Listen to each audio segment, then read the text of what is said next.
안녕하세요. 여러분, 오늘도 바쁜 하루를 보내고 계신가요? 여러분의 시간을 더 효율적으로 사용할 수 있는 방법에 대해 이야기해 보려고 해요.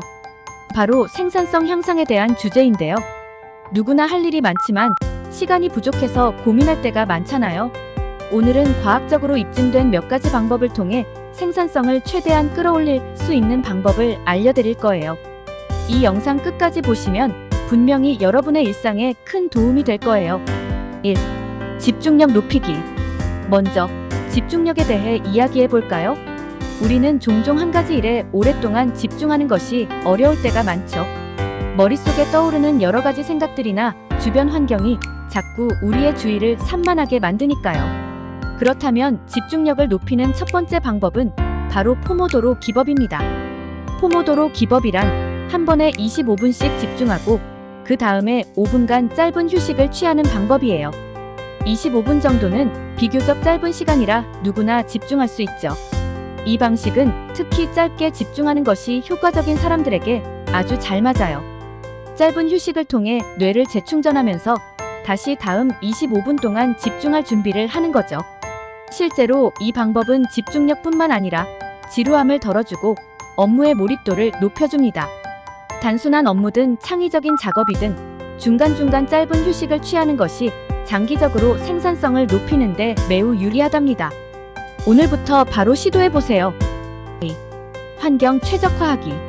두 번째는 작업 환경을 최적화하는 것이에요. 여러분, 혹시 주변이 어수선하면 집중이 안 되시는 분들 많으시죠? 책상이 너무 복잡하거나 주변에 산만한 물건들이 많으면 생산성에 악영향을 미친다는 연구 결과도 있습니다. 정돈된 공간은 마음을 안정시키고 집중력을 강화시켜줘요. 작업할 때는 필요한 물건만 책상에 올려두고 불필요한 물건은 눈에 보이지 않게 정리해보세요. 또한 조명도 중요한 요소 중 하나예요.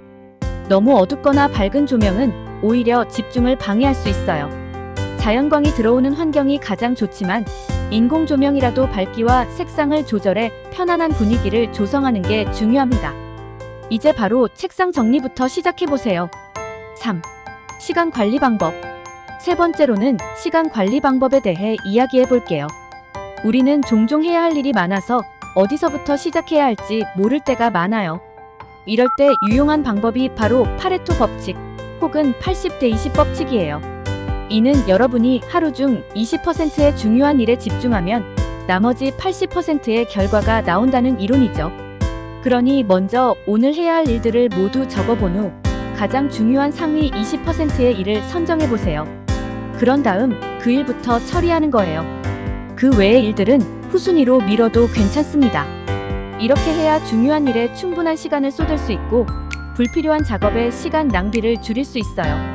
또 하나의 시간 관리 기법은 타임 블로킹이에요. 시간대를 블록처럼 나누어 하루 일정을 미리 계획하는 방법입니다. 예를 들어 오전 9시부터 11시까지는 이메일 처리, 11시부터 12시는 보고서 작성, 이렇게 각 시간을 명확하게 구분하면 더 집중적으로 일할 수 있어요. 할 일을 미리 나눠서 계획해 놓으면 그 시간에는 다른 생각하지 않고 그 일에만 몰두할 수 있으니까요. 4. 습관 형성하기. 네 번째로는 습관을 형성하는 것이 중요합니다. 생산성을 높이기 위해서는 장기적으로 좋은 습관을 들이는 게 필수예요. 하지만 처음부터 큰 목표를 설정하는 것은 오히려 부담이 될 수 있죠. 그래서 우리는 작은 목표부터 시작해야 합니다. 작은 습관을 통해 성취감을 느끼면서 서서히 더 큰 목표로 나아가는 거죠. 예를 들어 하루 10분만 글을 쓰겠다거나 매일 5분 동안 명상을 하겠다는 작은 목표를 세우세요. 그 작은 성공들이 쌓여가면 더 큰 변화를 만들 수 있습니다. 또 중요한 것은 명확한 동기부여입니다. 여러분이 왜 이 일을 하고 싶은지, 왜 더 생산적이고 싶은지를 분명하게 정의해 보세요. 예를 들어 더 많은 일을 해내서 자유로운 시간을 얻고 싶다. 직장에서 성과를 내고 인정받고 싶다. 이런 구체적인 동기를 떠올리면 동기부여가 더 강해질 겁니다. 5. 휴식과 회복의 중요성. 다섯 번째는 휴식과 회복의 중요성입니다. 우리는 때때로 계속 일해야 생산적이다라고 생각하지만 사실은 적절한 휴식이야말로 생산성을 유지하는 핵심이죠. 집중력을 유지하려면 중간중간 짧은 휴식이 꼭 필요해요. 한두 시간 집중한 후에는 10분 정도의 산책이나 스트레칭으로 몸을 풀어주면 피로도 줄이고 다시 집중력을 끌어올릴 수 있습니다. 특히 수면의 질이 매우 중요한데요. 충분한 수면이 없으면 뇌는 제대로 기능하지 않아요. 하루 7에서 8시간의 충분한 수면을 취하면 그날의 피로를 풀고 다음 날에 더 집중할 수 있는 준비가 되어 있습니다. 그러니 생산성을 위해 수면을 줄이는 대신 오히려 잘 자는 것이 훨씬 중요하다는 점을 잊지 마세요. 6. 장기적인 목표 설정. 마지막으로 이야기할 부분은 장기적인 목표 설정입니다. 생산성을 향상시키기 위해서는 단기적인 성과뿐만 아니라 장기적인 목표를 설정하고 그 목표를 향해 꾸준히 나아가는 것이 중요합니다.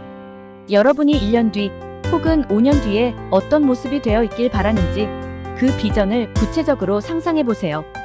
장기적인 목표가 있으면 단기적인 어려움도 이겨낼 수 있는 힘이 생깁니다. 작은 목표들을 달성하면서 궁극적인 목표로 나아가는 과정에서 성취감을 느끼고 자신감을 쌓아갈 수 있어요.